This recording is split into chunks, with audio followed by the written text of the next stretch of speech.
নমস্কাৰ বন্ধু বান্ধৱীসকল, স্বাগতম জনাইছোঁ জব নিউজ আছাম ইউটিউব চেনেলৰ নতুন এটা ভিডিঅ'লৈ।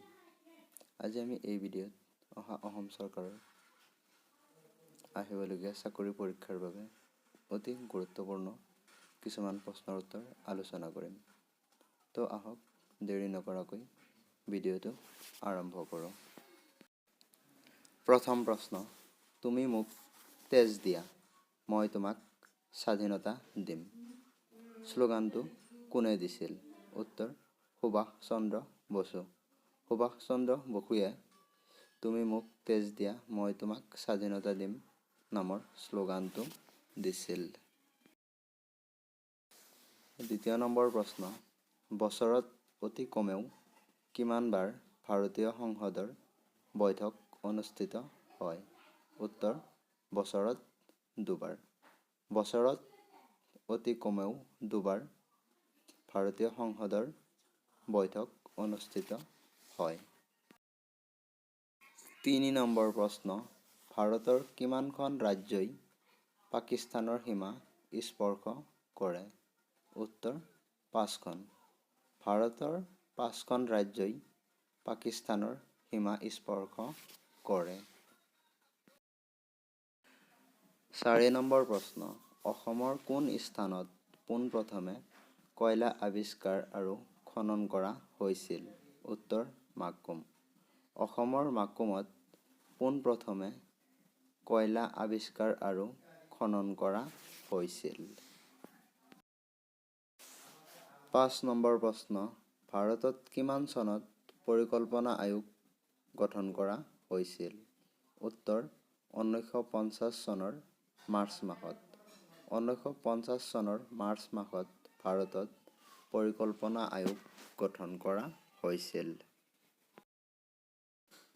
৬ নম্বৰ প্ৰশ্ন, ভাৰতৰ প্ৰথম ব্ৰিটিছ গভৰ্ণৰ জেনেৰেল কোন আছিল? উত্তৰ, লৰ্ড উইলিয়াম বেণ্টিঙ্ক। লৰ্ড উইলিয়াম বেণ্টিঙ্ক ভাৰতৰ প্ৰথম ব্ৰিটিছ গভৰ্ণৰ জেনেৰেল আছিল। ৭ নম্বৰ প্ৰশ্ন, প্ৰথম মহিলা মুখ্যমন্ত্ৰী হোৱা ভাৰতৰ প্ৰথমখন ৰাজ্য কোনখন? উত্তৰ, উত্তৰ প্ৰদেশ। উত্তৰ প্ৰদেশ ৰাজ্যত পোনপ্ৰথমে মহিলা মুখ্যমন্ত্ৰী হৈছিল।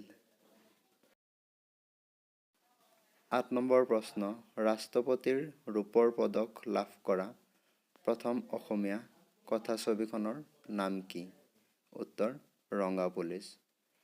ৰাষ্ট্ৰপতিৰ ৰূপৰ পদক লাভ কৰা প্ৰথম অসমীয়া কথাছবিখন হ'ল ৰঙা পুলিচ।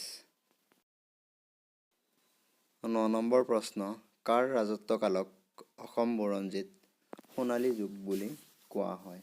উত্তৰ, নৰনাৰায়ণ। নৰনাৰায়ণৰ ৰাজত্বকালক অসম বুৰঞ্জীত সোণালী যুগ বুলি কোৱা হয়। ১০ নম্বৰ প্ৰশ্ন, ভাৰতৰ কোনখন ৰাজ্যই দেশৰ ভিতৰত সৰ্বাধিক সংখ্যক চন্দন কাঠ উৎপাদন কৰে? উত্তৰ, কৰ্ণাটক।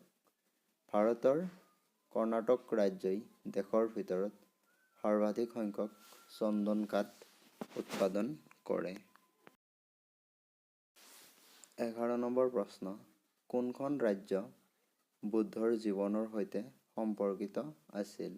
উত্তৰ, মগধ ৰাজ্য। মগধ ৰাজ্য বুদ্ধৰ জীৱনৰ সৈতে সম্পৰ্কিত ৰাজ্য। ১২ নম্বৰ প্ৰশ্ন, কোনখন বিদেশী দেশ আন্দামান দ্বীপপুঞ্জৰ আটাইতকৈ ওচৰত?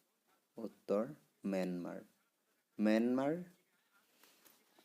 আন্দামান দ্বীপপুঞ্জৰ আটাইতকৈ ওচৰৰ বিদেশী দেশ। ১৩ নম্বৰ প্ৰশ্ন, ভাৰতৰ কোনখন নদীক বংগৰ দুখ বুলি জনা যায়? উত্তৰ, দামোদৰ নদীক। দামোদৰ নদীক ভাৰতৰ বংগৰ দুখ বুলি কোৱা হয়। ১৪ নম্বৰ প্ৰশ্ন, ভাৰতৰ কোনখন নদীক নিমখৰ নদী বুলি কোৱা হয়? উত্তৰ লুনি নদী। লুনি নদীক ভাৰতৰ নিমখৰ নদী বুলি জনা যায়। 15 নম্বৰ প্ৰশ্ন, কোনখন দেশে 1886 চনত আমেৰিকা যুক্তৰাষ্ট্ৰত ষ্টেচু অফ লিবাৰ্টি উপহাৰ দিছিল? উত্তৰ ফ্ৰান্সে। ফ্ৰান্সে 1886 চনত আমেৰিকা যুক্তৰাষ্ট্ৰক ষ্টেচু অফ লিবাৰ্টি উপহাৰ দিছিল। এইকেইটা আছিল আজিৰ প্ৰশ্ন। যদি ভিডিঅ'টো ভাল লাগিছে ভিডিঅ'টো এটা লাইক কৰিব আৰু এনেকুৱা ধৰণৰ নতুন নতুন ভিডিঅ' পাবলৈ চেনেলটো ছাবস্ক্ৰাইব কৰিব। আৰু যদি কিবা ভুল হৈছে এই ভিডিঅ'ত কমেণ্ট কৰি শুধৰাই দিব। ভিডিঅ'টো শেষলৈ চোৱাৰ বাবে ধন্যবাদ।